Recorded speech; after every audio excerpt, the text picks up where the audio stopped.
श्री समय साजी ग्रंथ में वर्णित प्रमेयों पर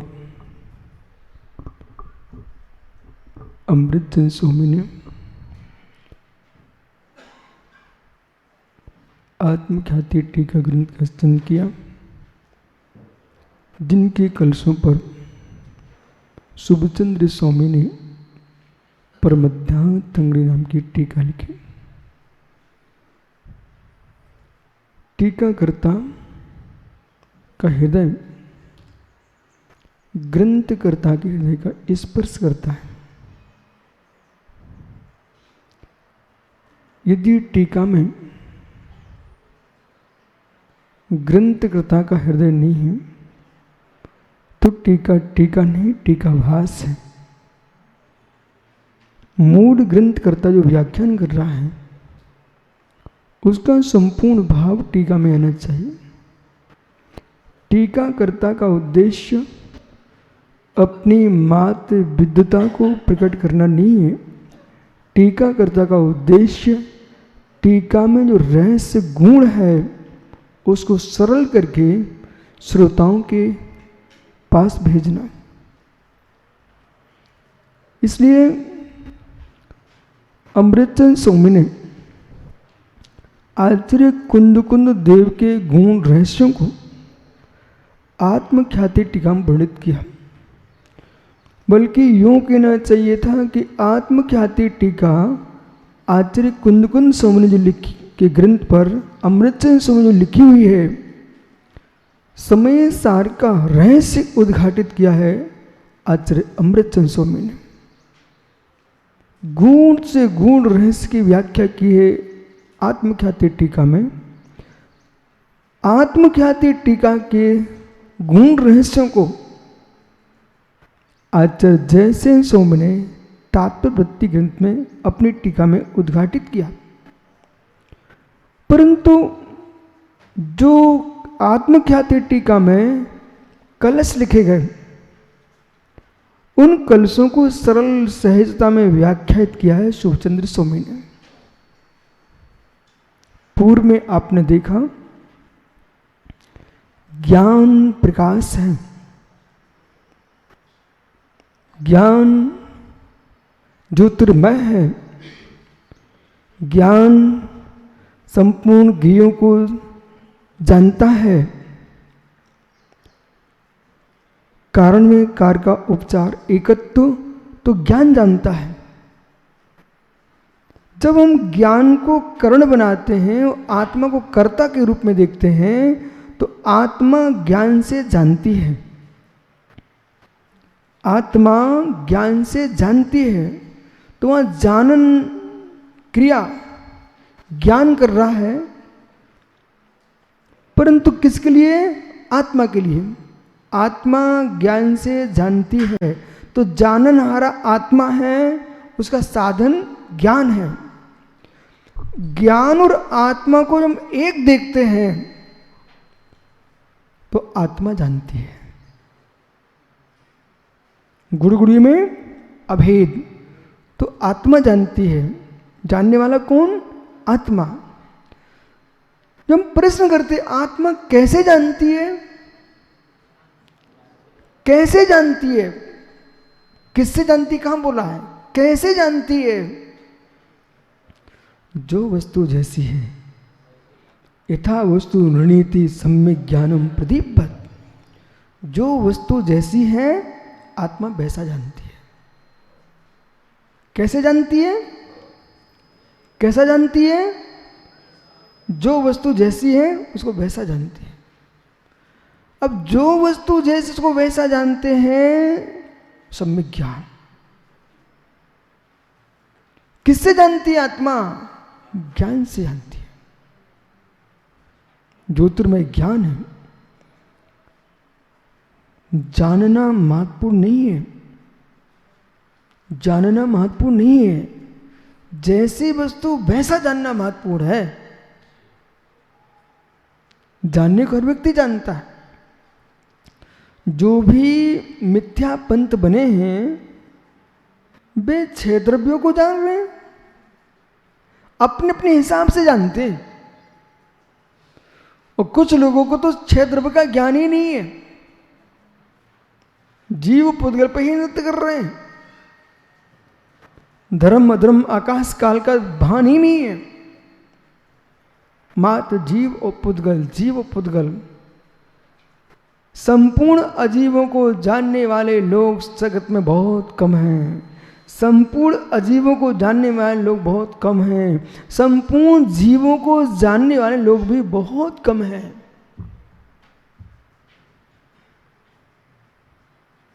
लोगों ने स्थूल पशु की बात कर लिए, देवों की बात कर लिए, नारकों के नाम ले लिए, मनुष्यों की बात कर लिए, लेकिन देवों के पटलों के भेद, देवों की जातियों के भेद, देव विमानों के भेद, सर्वाधिक ज्योतिषी देव हैं। ओ मित्र, फिर आपने पशु शब्द का प्रयोग कर लिया बस। अनंत अनंत वनस्पति का जीव हैं, जल कायिक जीव हैं, जल कायिक जीव हैं, जलचर जीव हैं। जलचर को जानने वाले बहुत हैं, जल कायिक को नहीं जानते लोग। हवा को तुम हवा के रूप में देखते हो, पर वायु कायिक जीव हैं। फिर वनस्पति में सब प्रतिष्ठित अप्रतिष्ठित प्रत्येक साधारण जीव निगोदिया किसने जाने? एक जिए अनंत जिए, एक मरे अनंत मरे। वे कौन है? निगोदिया जीव। इन सारे जीवों को आत्मा ज्ञान से जानती है। कौन सी आत्मा? संपूर्ण द्रव्य पर्यायों को एक साथ जानने वाली आत्मा, वो केवल ज्ञान गुण से युक्त आत्मा। मध्य श्रुत ज्ञान में कितना तुम जान पा रहे हो? संपूर्ण द्रव्यों की कुछ पर्यायों को जानते हो। कुछ पर्यायों को जानने वाला अहंकार में डूब जाता है कि मैं ज्ञानी हूं। कुछ पर्यायों को जानने वाला जीव अहंकार में डूब रहा है, मैं जानने वाला हूं। जो संपूर्ण द्रव्य पर्यायों को जानने वाला है, उसको अहंकार ही नहीं आ रहा है। मित्र, जानने वालों को जानना चाहिए आपके पास चौस में ज्ञान है। जितना चौसम तुम्हारा चलता है उतना निर्णय कर पा रहे हो, उसके आगे का तुमको ज्ञान नहीं है। इसलिए किसी भी जीव को अज्ञानी कहकर उसका उपहास करना, ये तुम्हारा धर्म नहीं है।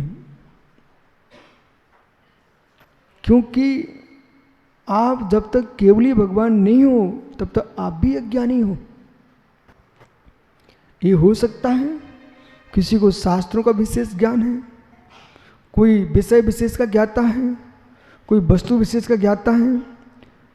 इसका मतलब तुरंत कह देना आप अज्ञानी हो, वह निर्णय करना चाहिए। मान कसाय को यदि संभालना है, मार्दव धर्म लाना है, तो तुरंत ही अनंत प्रमेयों को विषय बनाना चाहिए। अनंत धर्मात्मक वस्तु है, अनंत धर्मस्तत्वम, तत्व अनंत धर्मात्मक है, अनंत धर्मात्मक तत्व है। तुम्हारी मान कसाय कैसे विगलित हो, सबके प्रति सम्मान भाव कैसे जगे तुम्हारे अंदर, तो आपको अनंत धर्मात्मक वस्तु को देखना चाहिए, अनंत प्रमेयों को देखना चाहिए। और अनंत प्रमेयों को देख करके ये विचार करना चाहिए कि जो जिनका चौसम बुद्धि विशिष्ट है, उन सारे लोगों को अपने मस्तिष्क के सामने दृष्टिपटल पर लगाइए और फिर तुम निर्णय करो कि भाई इस विषय को तो मैं जानती नहीं हूं, तो कहीं मैं भी तो अज्ञानी हूं। अहंकार किस बात का? अहंकार किस बात का? ये मान किस बात का? मैं क्यों दूसरे का अपमान करने चला हूं? मुझे भी तो तत्संबंधी ज्ञान नहीं है। ऐसा निर्णय करोगे ना माताओं, चाहे घर हो चाहे घर के बाहर हो, व्यक्ति शांत हो जाएगा। कितने विभाग हैं, लोग इंजीनियर हैं, डॉक्टर हैं, वकील हैं, अध्यापक हैं, फिर अध्यापकों की श्रेणियाँ हैं, किस विषय का विशेषज्ञ है, जैन आगम में प्रथमानुयोग है, करणानुयोग है, चरणानुयोग है, द्रव्यानुयोग है, न्याय है, दर्शन है, भूगोल है, खगोल है, ज्योतिष है, ये सारे विषय हैं। आप किस विषय को जानते हो? तुम्हारी उड़ान शांत हो जाएगी। वक्तव्य शैली और ज्ञान। वक्तव्य शैली तभी आनंद देगी जब ज्ञान। सोने का कटोरा, माँ सोने का कटोरा बहुत सुंदर लगता है, कीमतवान है, पर भूख लगी है तो सोने की कटोरी मात्र आनंद नहीं देती है, खीर भरी हो तो आनंद देगी।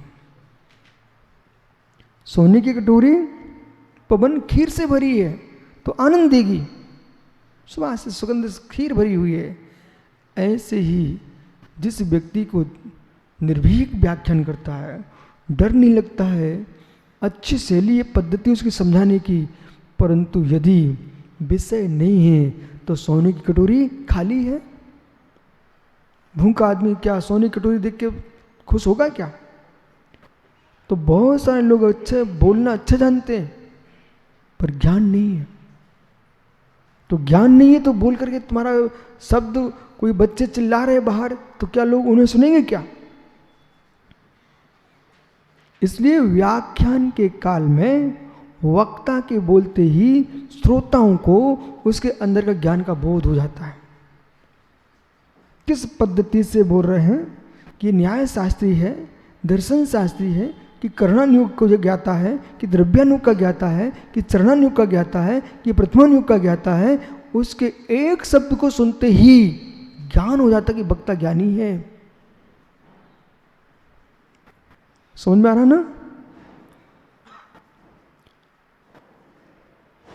पर वक्ता को श्रोताओं में अज्ञान नहीं देखना चाहिए। दो पक्ष बोलता हूं भाई। वक्ता को श्रोताओं में अज्ञान नहीं देखना चाहिए, स्यात् वक्ता को श्रोताओं में अज्ञान देखना चाहिए। अब ये क्या मतलब निकला? वक्ता को श्रोताओं में अज्ञान नहीं देखना चाहिए, वक्ता को श्रोताओं में अज्ञान देखना चाहिए। यदि वक्ता भयभीत है, मन से डरने वाला है, ज्ञाताओं श्रोताओं को ज्ञाता देख करके घबरा रहा है, उसे वक्ता को श्रोता को अज्ञानी देखना चाहिए कि सब अज्ञानी, मैं मात्र ज्ञानियों में बोल रहा हूं, तो तुम निर्भीक होकर बोल पाओगे। जो बोलना जानता है उसे वक्ताओं को अज्ञानी नहीं देखना चाहिए, उसे वक्ताओं को पूर्ण ज्ञानी देखना चाहिए, जिससे वक्ता को श्रोता ज्ञानी दिखेंगे। श्रोताओं को ज्ञानी देखो। जब श्रोता को ज्ञानी देखोगे तो तुम क्या सोचोगे? इनको मुझे इनकी सीमा से और ऊपर का समझाना है। तो श्रोताओं का भी ज्ञान बढ़ेगा और वक्ता का भी ज्ञान बढ़ेगा। देखो, सामाजिक व्यवहारिक बातें दे करके चले जाना सर हर व्यक्ति से बनता है। वे लोग ना समझ हैं जो गंभीर विषयों को सुनना नहीं चाहते और वक्ता बन के घूम रहे हैं। वे जीवन में कभी बड़ी सभा के नायक नहीं बन पाएंगे। विद्वानों के सामने वे ऐसे ही डरेंगे, कहूँ नाते पोते। जिस व्यक्ति ने शादी कर ली है, चेहरा सुंदर है, शादी कर ली है, पर नपुंसक है, जब जो अपनी पत्नी के पास जाएगा भयभीत होकर भाग जाएगा। उसको डर लगता कि मैं तो नपुंसक हूं। जैसे नपुंसक पुरुष स्त्री के सामने खड़े होने की योग्यता नहीं रखता है, ऐसे तत्व ज्ञान शून्य वक्ता ज्ञानी श्रोताओं के बीच में वैसे ही अपना स्थान नहीं बना पाता, भाग जाएगा। और जिन्हें सुनने की इच्छा नहीं हो रही है, वे अपने जीवन में भूल कर रहे हैं। बहुत बड़ी भूल है, बहुत बड़ी भूल है। ऐसे समय मौका नहीं मिलता। सुनना चाहिए। तुम सब वक्ता बन के जा रहे हो, आपको सुनना चाहिए। व्यवहारिक बातें लंबे समय तक नहीं सुनी जाती। कुछ ऐसे वक्तव्य हैं जिन्हें हर वक्ता बोलता है तो श्रोता तुम्हारे बोलने के पहले बोलने लगता है अब ये कहने वाले हैं। माना कि आपने 10 धर्म की व्याख्या की और कुछ कुछ कहानियां तुमने अन्य वक्ताओं की पढ़ के रखी हुई हैं, वे पुस्तकें लोग पढ़ चुके हैं और वो वक्ता बोल चुके हैं। वो आजकल मोबाइल और टीवी युग चल रहा है, वे सबको सुन लेते हैं। पवन, यदि आपको कोई बुला रहा है वो पहले आपको सुन चुका है। आपको दुबई क्यों बुलाया गया, इनको ऑस्ट्रेलिया क्यों बुलाया यार, इनको लोगों ने सुना पहले, इसके बाद बुलाया है। तो ये वक्ताओं का धर्म है कि अपने ज्ञान को परिपक्व करें। गुड़ बहुत जगह बनता है सर, गन्ना हर जगह होता है, पर किसी नगर विशेष से गन्ना लोग खरीदते हैं। विदेशों में जा रहा है, कहीं का गुड़ पूरे देश में जा रहा है, विदेश में जा रहा है, बोले क्यों? आदमी मालूम कर लेता है कि कहाँ की वस्तु विशेष है। सिंधु देश का घोड़ा शास्त्रों में लिखा हुआ है। घोड़े तो पूरे देश में होते हैं, परंतु सेना के लिए बोले सिंधु देश का घोड़ा चाहिए। ओहो, गाय पूरे देश में है, बहुत दूध चाहिए, हरियाणा की गाय बुलाइए। जब हरियाणा की गाय बुलाने की बात की जाती है, अहिर देश की भैंस बुलाइए। अहिर देश मतलब ग्वालियर, भिंड ग्वालियर अहिर देश के अंदर आते हैं। यहाँ की जो भैंस है उनका दूध विशेष होता है। अब मतलब अलग से क्यों कथन चल रहा है, विशेष है। ऐसे ही यदि आपको कोई प्रवचन के लिए बुलाता है और यूं कहता है वो सुनना चाहते हैं, तो फिर आपको वैसा ही अध्ययन करके सुनाना चाहिए, अन्यथा लोग यूं कहेंगे कि हम चले गए।